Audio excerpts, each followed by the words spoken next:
Boa noite, gente. Eu tô gravando aqui à noite, tá? Não sei o horário que vocês vão conseguir assistir, né? Espero que seja de manhã. Então, meu nome é Anderson, professor de Geografia. Vamos tratar hoje sobre o tema chamado globalização, né? Eu espero que todos estejam bem dentro dessa realidade que a gente está vivendo, mas que vai logo passar. Acredito muito que vai logo passar. Então, mais do que nunca, né, na situação que a gente vive hoje, a globalização é fundamental para entender a questão do corona. Mas para além do corona, vamos pegar assim os aspectos gerais da globalização, né? Primeiro, essa imagem, né, que seria uma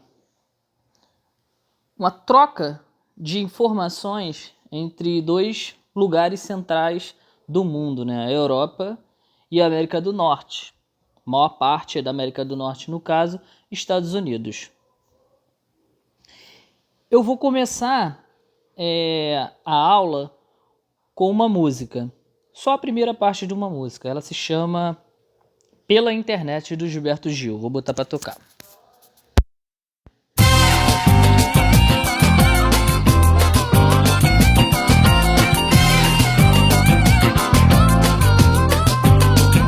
Criar meu website, fazer minha homepage. Com quantos gigabytes se faz uma jangada, um barco que veleje? Criar meu website, fazer minha homepage.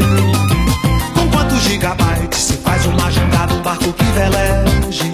Que veleje nesse infomar, que aproveite a vazante da Infomaré, que leve o muriqui do meu velho orixá ao porto de um disquete, de um micro em Taipé. Um barco que veleje nesse infomar, que aproveite a vazante da Infomaré, que leve meu e-mail lá até Calcutá, depois um hot link no site de Helsinki para abastecer.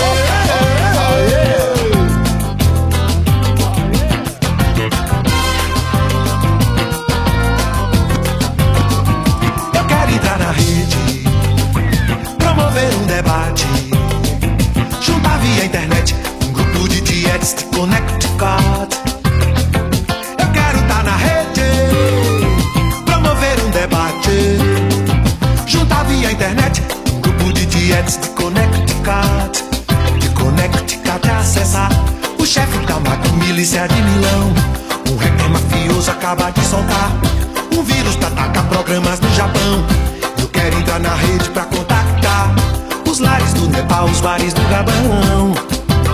Que o chefe da polícia carioca avisa pelo celular que lá na Praça 11 tem um videopoker para se jogar.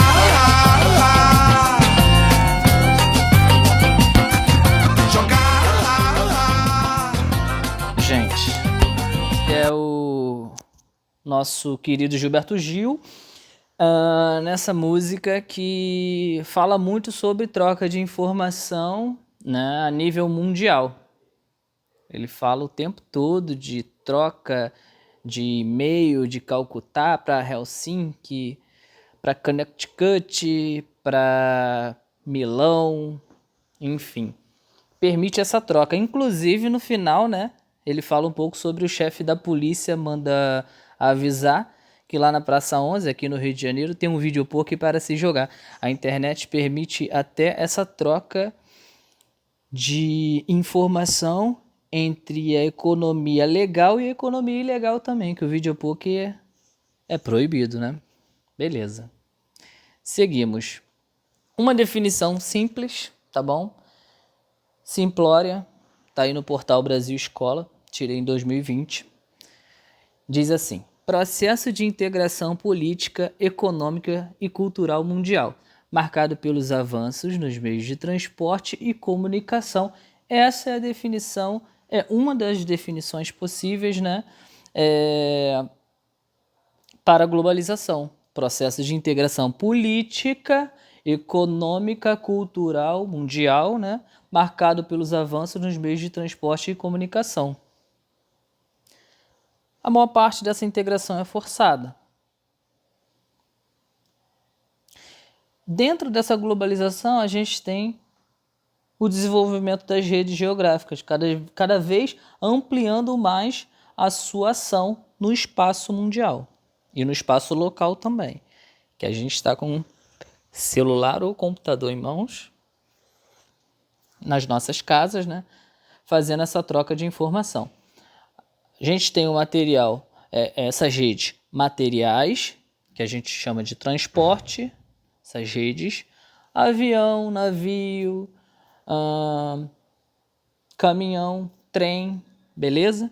E tem a rede imaterial também, que a gente chama de comunicação, troca de informação que está ocorrendo entre a gente, jornais, rádio, TV. Tá certo que o rádio e a TV aí tá um pouco antiga, mas é só para ilustrar.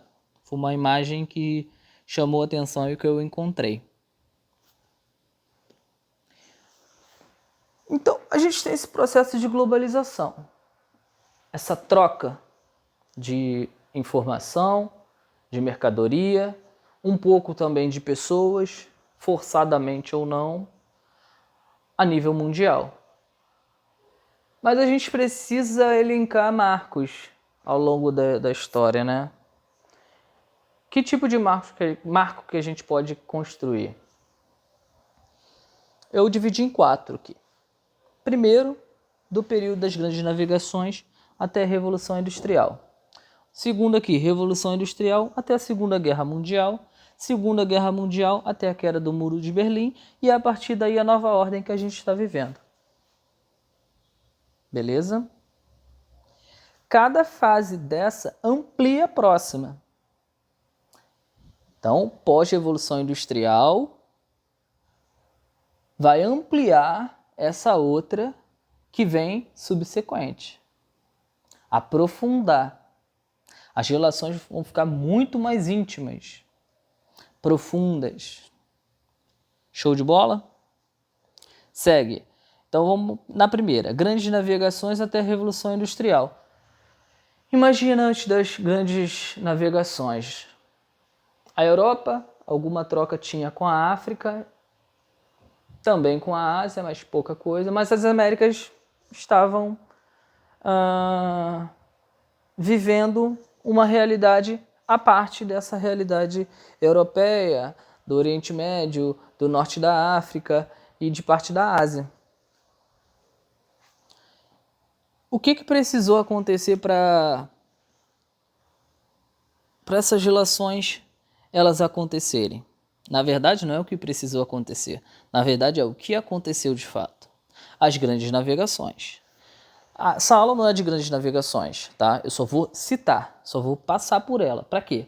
Com as grandes navegações, esses povos das Américas, né, e outros povos, Oceania, povos mais distantes do sul da África, da costa da África, começaram a ter acesso diretamente a esse mundo de mercadoria. Claro que essas mercadorias eram aquelas que não eram produzidas em indústrias, né? Eram retiradas ali do solo ou plantadas, beleza? A gente tem, por exemplo, aí, a gente tem o ouro, tem pessoas escravizadas que também eram mercadorias, ok? Pedras preciosas, você imagina para o capital, para uma ideia de formação de capital. O que aconteceu com isso? A Europa começa a centralizar a produção de riqueza de boa parte do mundo, ok? Que a gente pode pensar nesse processo não como globalização em si, mas como um início de uma mundialização, ok? É forçada, é na porrada. Os europeus invadem o continente americano, destroem culturas, ok? Matam, assassinam, estupram, é isso que acontece, escravizam. Para quê? Para levar riqueza, né? É isso que acontece. Mas há uma integração forçada dos espaços que estavam fora dessa dinâmica europeia e parte da Ásia ali. Agora não. Agora a Europa começa a centralizar essa mundialização. O fruto da riqueza da mundialização, ela serve para enriquecer principalmente a Europa aí. Beleza? Tá. Passou. Os produtos principais, prata das Américas, né? ouro do Brasil, especiarias da Ásia. Olha quantos produtos entram no mercado. Olha quantos novos produtos entram no mercado. Pessoas escravizadas, lembra que eu falei que era um produto também? Plantations, ok? Açúcar, tabaco, algodão. Toda essa produção vai ser concentrada e levada para a Europa, ou a maior parte dela, e vai desenvolver principalmente a Europa. Ok? Então a gente está falando de uma mundialização concentrada no mercado europeu, principalmente. Tá? Vou passar rapidamente pelo mercantilismo, que não é aula de mercantilismo aqui, tá bom? Mas essa forma inicial da primeira fase da globalização, que a gente vai chamar um pouco de mundialização, a gente tem o mercantilismo, né? Que é principalmente você juntar produtos preciosos, né? Pedras preciosas. Esse produto de agricultura, originário da agricultura de grande valor, que vai levar grande valor para a Europa. Açúcar, como eu falei, né? Tabaco. Ok? Esse modelo mercantil. Falei que ia passar rápido por mercantilismo, tá? Revolução Industrial até a Segunda Guerra Mundial é o segundo momento. Então eu falei que o primeiro momento foi basicamente produtos retirados, ou plantados ou retirados direto de mineração. Agora, a Europa vai pegar a matéria-prima do mundo e levar para o continente para industrializar aquele produto, transformar aquele produto em outras coisas. Beleza? Diferentemente do que eles faziam antes. Pegavam o ouro, a prata, ok? A cana-de-açúcar e levava para a Europa para vender. Agora não, eles vão continuar levando esses produtos, olha, vão ampliando agora, e vão levar outros mais para industrializar, ok?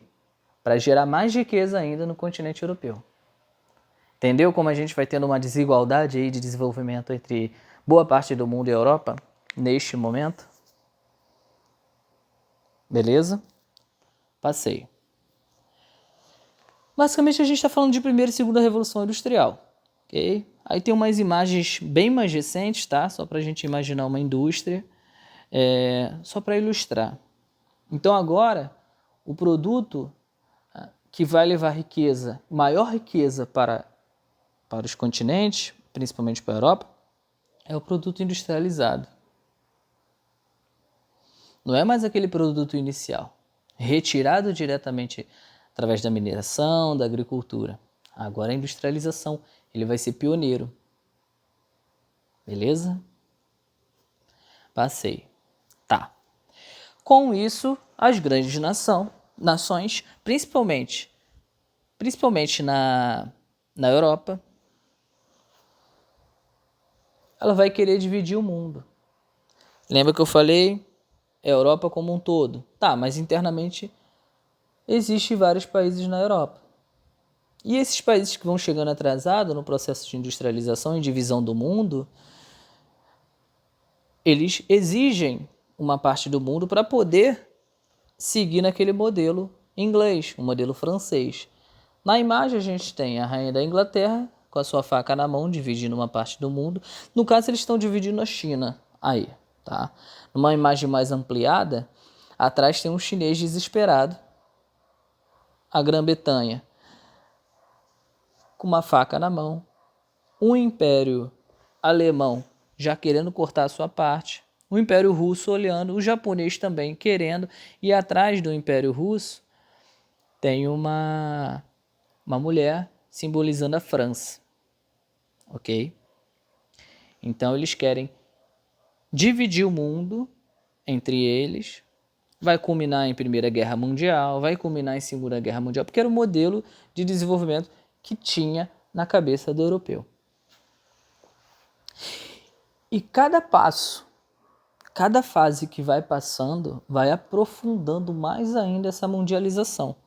essa globalização. E essa globalização, o que vai acontecer com ela? Ela acontece no amor? Não. É na força do ódio, mas principalmente na dominação, no assassinato, no estupro, né? Inicialmente na escravização, agora é forçar o cara a fazer exatamente o que o país central quer que ele faça. Terceiro momento aqui que a gente colocou como ponto C, da Segunda Guerra Mundial até a queda do Muro de Berlim. O que aconteceu com o final da Segunda Guerra Mundial? Aquele conflito de divisão do mundo culminou na Primeira Guerra Mundial e na sua continuidade. A Segunda Guerra Mundial é uma continuidade.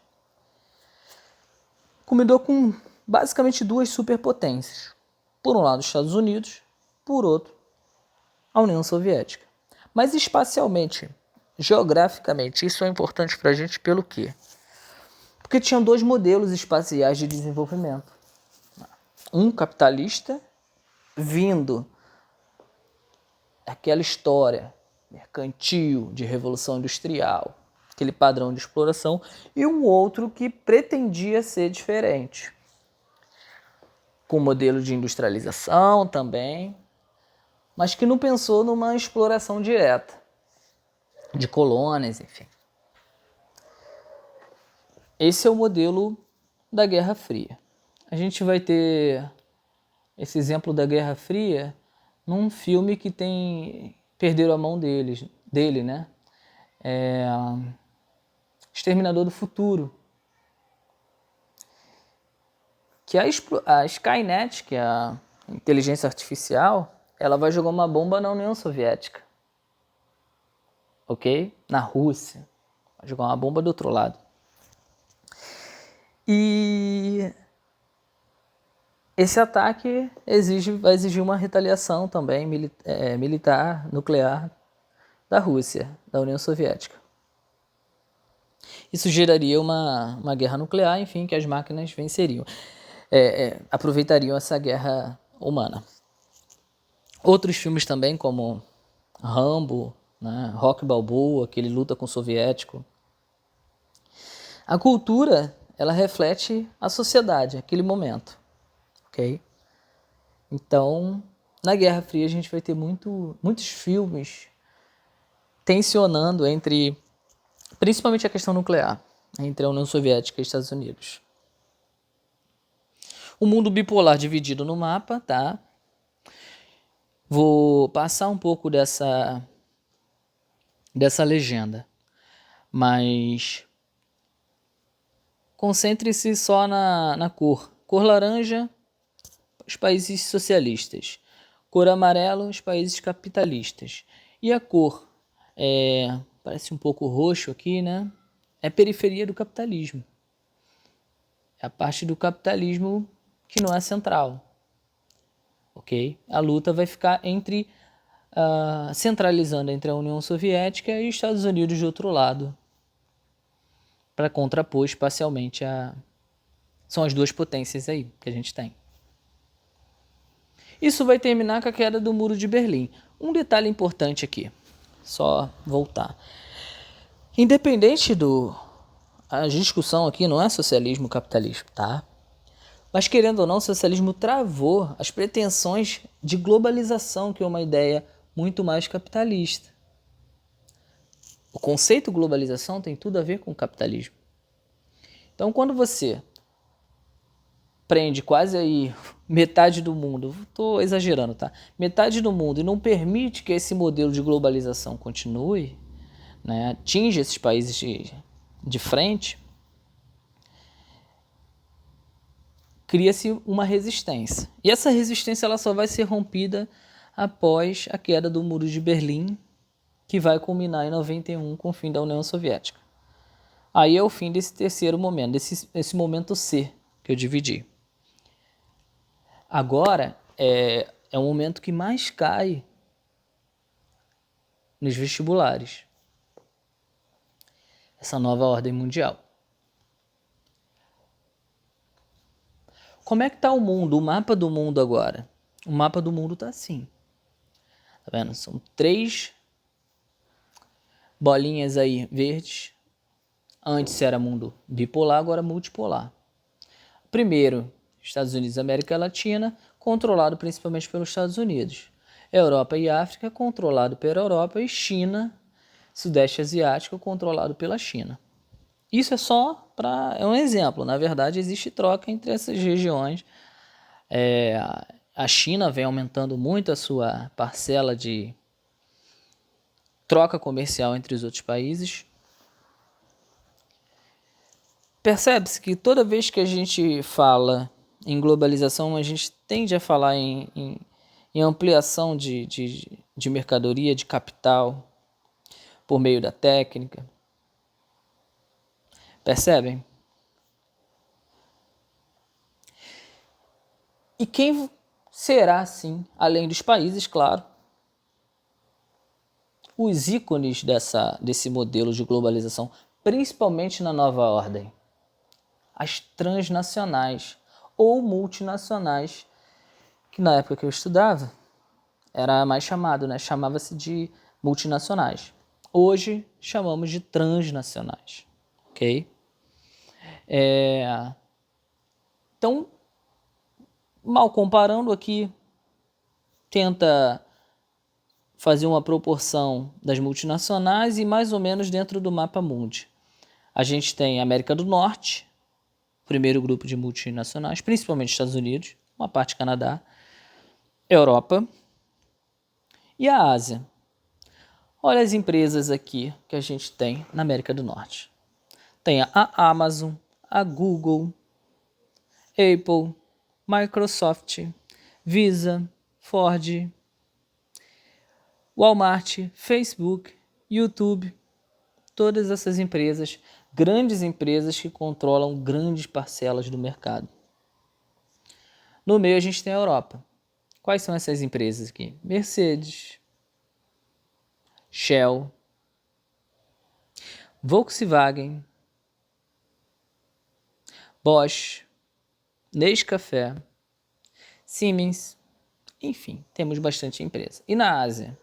Toyota, Samsung, outras empresas com nome em chinês que, sinceramente, algumas delas eu nunca tinha ouvido falar, mas eu sei que tem muitas empresas chinesas que fazem muito sucesso no extremo oriente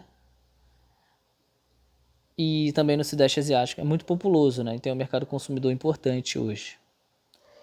Então, essas empresas, elas controlam a maior parte do mercado. Entendeu? Mercadoria é com essas empresas.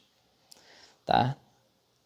Boa parte das coisas que a gente vai comprar hoje, se a gente perceber, se a gente olhar nas embalagens, vamos perceber que ela é parte de uma empresa maior, de uma transnacional. Okay? Aquela marca que a gente tem nos nossos produtos, ela normalmente faz parte de uma marca maior. Mas como é que é essa produção espacialmente? Esse exemplo aqui, tentar ampliar, está falando de desconcentração industrial. Aquele momento ali da primeira e da segunda revolução industrial, o que acontecia com a indústria? Basicamente era nacional, ok? Cada país tinha suas indústrias e ponto, e tudo era montado ali, tudo era produzido ali. No máximo as matérias-primas eram retiradas de outros lugares, as colônias, enfim. Agora não. Agora você tem uma desconcentração industrial. Essa aqui é a Boeing. Ela produz o 787. Está falando aqui, mais de 70% das partes que compõem o Boeing são produzidas fora dos Estados Unidos por empresas de 8 países. Veja onde elas são feitas. Vamos lá. As asas está em azul. Azul é o quê? Japão. Então as asas, quem produz é uma empresa japonesa. A gente chama essa parte do meio do avião de charuto, né? Esse charuto aí, ou ele é laranja ou ele é amarelo, tem uma parte azul também. Vamos no laranja, Estados Unidos, amarelo, Itália, não é isso? Então você tem a parte de trás, que é o estabilizador horizontal, é produzido na Itália e enviado para os Estados Unidos. Aí você tem um trem de pouso lá embaixo, verdinho, parece 2 carrinhos. produzidos aonde, Verde? Inglaterra. Beleza? Você tem também a turbina produzida pela Inglaterra. Aí você tem as cápsulas das turbinas em laranja aí nas asas, produzidas em que local? Estados Unidos também, não é isso? Enfim. Tem um detalhe importante aqui, lá na frente, do lado direito, tem a porta do compartilhamento de carga. Ela é branquinha, cinza. Suécia. Então essas partes do avião é produzido em lugares diferentes, em países diferentes e mandado para os Estados Unidos para montar lá. Perceberam como os Estados Unidos mantiveram a Boeing como montadora no país, mas mandaram toda a produção de peças para fora do país, ok? E a gente tem isso com quase todos os produtos, principalmente esses de alto valor agregado. Uma TV, um videogame, um celular. A tela vem de um país, a bateria vem de outro, o carregador vem de outro, o fone de outro. Quando chega na fábrica, monta tudo num país, né? Mas tem as outras fábricas que estão em outros países. Mas isso só foi permitido pelo quê? Pelo avanço da técnica. Transporte, não é isso que a gente viu no início? Transporte, comunicação, para poder organizar isso, essa troca. E outra característica dessa última fase é o neoliberalismo, que atinge a gente no meio, racha a gente no meio, literalmente. Qual o modelo neoliberal? Pega as estatais, as empresas que são públicas e vende. Vende para quê? Principalmente para alimentar esse capital internacional. Tem muito dinheiro no mercado na mão de poucas pessoas e esse dinheiro quer fazer mais dinheiro. Então eles começam a olhar as oportunidades. Poxa, tem a Petrobras ali, por que eu não forço aquele governo a vender a Petrobras e consigo lucrar muito mais? Ok? Outro, eu tenho que fazer o Estado, tem um fundo público, tudo que o Estado arrecada. Esse fundo público ele vai para as mãos de que grupo social? Então, esse fundo público, esse Estado, tem que ser mínimo para o trabalhador. Ok? Sistema único de saúde, se possível privado. Hoje, a porrada está comendo por causa do coronavírus. Não é isso? Ninguém tem coragem mais de falar. Nem o governo Bolsonaro, que é um governo de extrema direita, que tenta ter um discurso neoliberal. O Guedes é bem neoliberal. Então, é um Estado mínimo para o trabalhador, menos serviços sociais possíveis,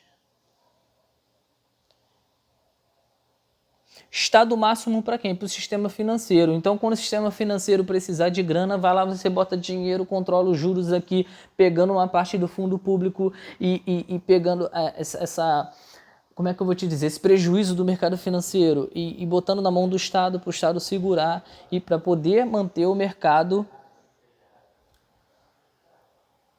sempre lucrando, ok? O mercado, principalmente o mercado financeiro.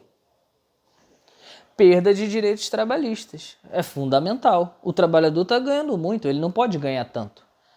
Se o trabalhador ganha um salário mínimo, mais um bônus por produção, mais um direito aqui, mais um vale alimentação, mais vale... Não, vamos cortar isso aí. Ele vai ganhar só aquele salário dele mirradinho e acabou. Não é isso? Perder direitos trabalhistas. Aposentadoria vai trabalhar até a morte.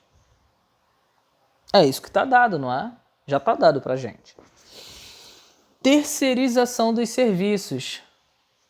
Você vai no hospital público, poucos funcionários públicos lá, pessoal da limpeza terceirizado, pessoal da segurança terceirizado, pessoal da recepção terceirizado, ok? Terceiriza. Quando você terceiriza, uma outra empresa vai ser contratada e precisa lucrar. Ela vai tirar desse lucro, ela vai tirar o dinheiro que pagaria, que o hospital pagaria diretamente para o trabalhador. Então esse trabalhador ganha menos. Em média, um terceirizado ganha 70% do que um contratado diretamente da empresa. Do hospital, no caso, que eu citei como exemplo. Ok? A uberização do trabalho também. Olha quantos aplicativos no estilo Uber, né? Ou de transporte de passageiros, ou de entrega de mercadoria, entrega de comida. Tá aí tem o Uber Eats, né? Tem o iFood, tem o Zé alguma coisa que faz entrega de bebida, Zé Delivery. Tudo isso são pessoas que trabalham normalmente terceirizadas sem vínculo nenhum. A uberização consegue ser pior que a terceirização. É um tipo de terceirização, mas consegue ser pior porque você não tem vínculo nenhum. O motorista do Uber não tem vínculo com a Uber. Se ele morrer num acidente, o problema dele, morreu, acabou. Se o carro dele quebrar, acabou. Ele não tem nenhum tipo de benefício, é só aquele valor que ele ganha rodando pra caramba. E o cara tem que rodar muito para conseguir ganhar um salário que consiga alimentar a família dele. Se antes um trabalhador precisava trabalhar 8 horas, agora ele vai trabalhar 12, 14, até mais. Se o trabalhador ele ficava de segunda a sexta trabalhando, agora ele vai ficar de segunda a segunda. É isso que está dado, ok? É um modelo neoliberal. E a gente vai ter a desigualdade. A globalização ela não é igual. Ela é muito desigual. Todo mundo aqui consegue compreender isso. Ela vai ser desigual localmente, né? A primeira imagem aí mostra um conjunto de apartamentos de classe média, que é o varandão bonitão, tem até piscina. Do lado esquerdo, uma favela, de frente, ok? Então você vai ter 2 lugares no mesmo local, com uma condição financeira muito discrepante, ok? Uma desigualdade clara, beleza? Esse outro aqui é um tipo de gráfico que mostra a concentração da riqueza do mundo, ok? Dependendo da fonte, a gente tem 195, 200 e poucos países. Vamos arredondar para 200 países, tá? Fazer uma média, 200 países. Temos 200 países no mundo. Só os Estados Unidos sozinho, quase 30%. China, 17%. Aí tu pegar Estados Unidos, Japão, Índia, Itália, Espanha, Reino Unido, Alemanha e França, abocanha mais da metade da riqueza do mundo. Falamos aí o que? De meia dúzia de países. E os outros 195, 194, 190 países? Sobra o restante, ok? Então, a globalização ela é extremamente desigual. Isso tem que ficar claro para vocês. Não é igual, beleza? Dá uma avançada. Tem um autor que nós chamamos assim, pessoas que têm um conhecimento muito amplo da sua área e perpassa a sua área e consegue dialogar com as outras, de fato, de intelectual. Ok? Tem 2 conceitos de intelectual, e esse é um. Tem o outro também, que todo mundo que usa o intelecto. Eu acho que todo mundo é intelectual aí. Mas tem pessoas que atingem um nível de saber, de conhecimento, de estudo, que merece um destaque nesse aspecto, ok? O nome dele é Milton Santos. Eu errei, era para ter colocado a foto dele, e é mais importante ainda porque ele é negro. Num país onde dificilmente um homem negro consegue galgar as escadas aí do conhecimento,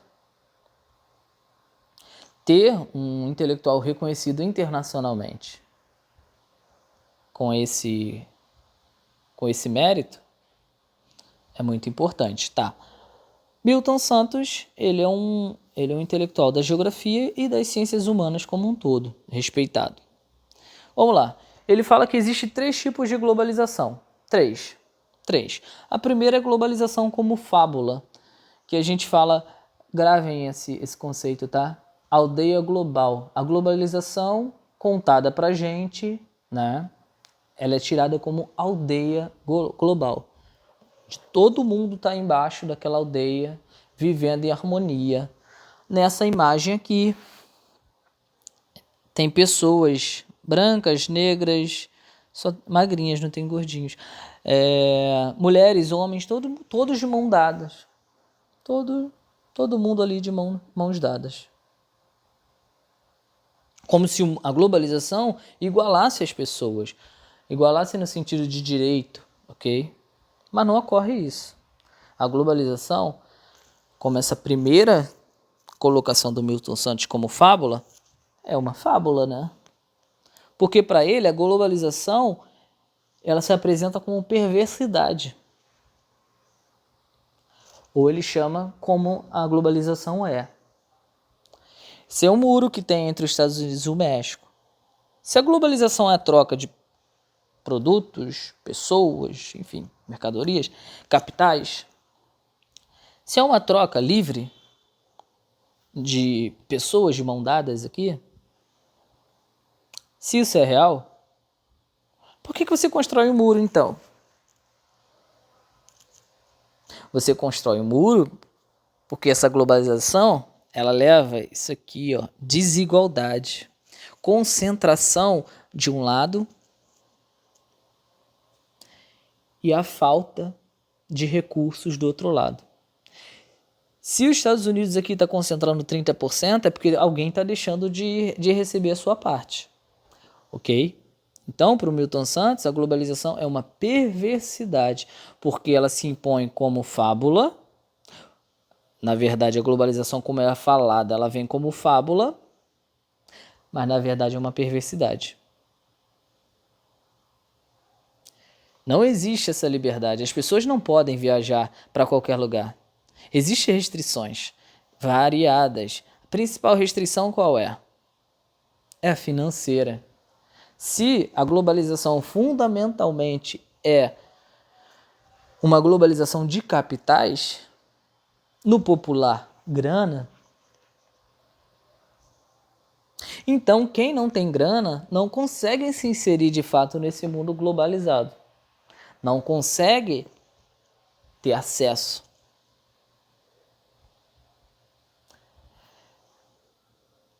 E para o Milton Santos tem uma outra globalização. A primeira é como fábula, a segunda é como perversão, como ela é, e a terceira, existe a possibilidade de uma outra globalização.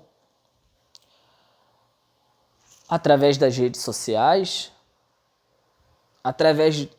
por dentro de própria a globalização não acaba de alguma forma unindo, mesmo desigualmente, os lugares e os países. Então, ela permite também que os trabalhadores que estão nessa lógica se organizarem em pautas nacionais e até supranacionais. Como aqui esse exemplo aqui, a estudante está defendendo ali, defende o que é nosso, defende a universidade pública. Bate de frente com esse modelo de globalização, de neoliberalismo. Porque querem privatizar a universidade. E se privatizar, quem vai acessar a universidade de qualidade? Quem tem grana. Ok? Então, a própria globalização cria a possibilidade do surgimento de uma outra globalização por dentro dela, através dos trabalhadores, que acaba entrando em contato, né? Um exemplo de um filme, né, que a gente acaba vendo de mulheres exigindo determinado direito, influencia o mundo inteiro. A Netflix está aí. Então essa globalização ela acaba criando uma possibilidade de um outro. Só que Milton Santos, quando escreveu esse livro, ele foi otimista. E nós temos que ser otimistas. A rede social hoje, como o Facebook, está ali, saímos do Facebook, ele criou o quê? A possibilidade de fake news. E o fake news, ele assusta. E quem usa, principalmente a extrema-direita, que está no poder utilizando fake news. Todo mundo usa em certo grau, mas a direita usa demais. Como os caixões lá na Amazonas que estavam vazios, sendo enterrados vazios para assustar as pessoas. Ok? Isso é assustador, a capacidade que a rede social, através dos fake news, elas possibilitam. Possibilita a ascensão de loucos, de uma extrema-direita, de um fascismo. Isso não é novo. Mas, com o grau de informatização que a gente tem, acabou criando o quê? Excesso de informação, onde as pessoas muitas das vezes não sabem ou não conseguem verificar aquela informação. Então, existem pessoas que são pagas, pequenos robozinhos, né, online, que vai compartilhando. As pessoas compartilham, faz o comando e o programa vai lá e compartilha para as pessoas. E uma pessoa vai compartilhando para outra, assustada, claro, né? Enfim. É uma outra globalização também. Mas é uma outra globalização que consegue ser pior ainda do que a globalização que a gente tem. Ok? Enfim. Para concluir, então globalização é essa aproximação, essa troca de informação, de capital, de mercadoria, que homogeneiza. O que é homogeneizar? É tornar quase tudo parecido. É uma tentativa, não é? A moda, boa parte do mundo usa calça jeans e camisa polo, os homens. A moda para as mulheres também. Então tem essa tentativa de homogeneizar. Mas principalmente para permitir a troca comercial. Na maior parte das vezes, impondo e criando desigualdade em cima disso. Concentração de um lado, excesso de um lado e falta do outro lado. Tá bom? Materiais complementares. É fundamental que uma pessoa que queira fazer vestibular e que queira ser informada ao longo da vida, acesse bons conteúdos. Livro é importante, mas não só livro. O livro é importante, tá? Mas todo um conjunto de outras coisas que a tecnologia, que a globalização permite hoje. Vou exemplificar aqui, ó. Tem um joguinho chamado Play-in para smartphone. Para você jogar, você precisa ter noção um pouco dessa globalização, ok? Não é um jogo didático, é um jogo que você tem que espalhar um vírus. E o teu vírus tem sucesso quando ele consegue atingir a maior parte das pessoas. É meio mórbido nos dias de hoje, mas é interessante. Todo mundo que joga normalmente se amarra. Tem esse documentário que é muito bom, O Maior Navio do Mundo, viagem inaugural, está no Discovery YouTube, que mostra um navio imenso, cabem, salvo engano, 10 mil contêineres. Tem aqui o livro, vermelhinho aqui, Por uma Outra Globalização. E tem o documentário Milton Santos também, Por uma Outra Globalização. Está no YouTube e o livro é só digitar o livro PDF e ter o costume aí de ler também no celular. Não coloca barreiras na sua vida, não. A gente tem um canal no YouTube chamado Aviões e Música. Basicamente ele trata sobre aviões, nada de música. Mas por que eu peguei esse episódio? É fácil voar na Amazônia. Porque esse episódio vai falar um pouco sobre essa aviação comercial de passageiros e de carga também. Okay? Que a gente tem uma zona franca lá em Manaus. E tem esse podcast também que é o Sem Cash. Eu gosto muito desse podcast, desse canal de informação. Eu gostei desse episódio 298, chamado Grandes Navegações. É uma rapaziada que estuda um pouco o tema, vai lá, levam pessoas informadas sobre aquele tema e vai brincando, zoando em cima do tema, entendeu? Brincando e tal, e informando também. Então esses são os materiais complementares. Eu deixei exercícios de vestibular e qualquer dúvida, salvo engano, A nossa amiga Duda vai ajudar vocês. E se precisar de alguma coisa, eu também estou aí para ajudar, tá bom? Não é a melhor maneira possível, não é o ideal, mas é uma maneira da gente aprender também, para a gente fazer esse vestibular, para a gente entrar numa universidade pública e mudar nossas vidas, né? Que muda nossas vidas mesmo. Uma universidade pública muda completamente a vida de cada um. Um abraço e boa noite, bom dia, boa tarde, dependendo do horário que você for assistir. Forte abraço.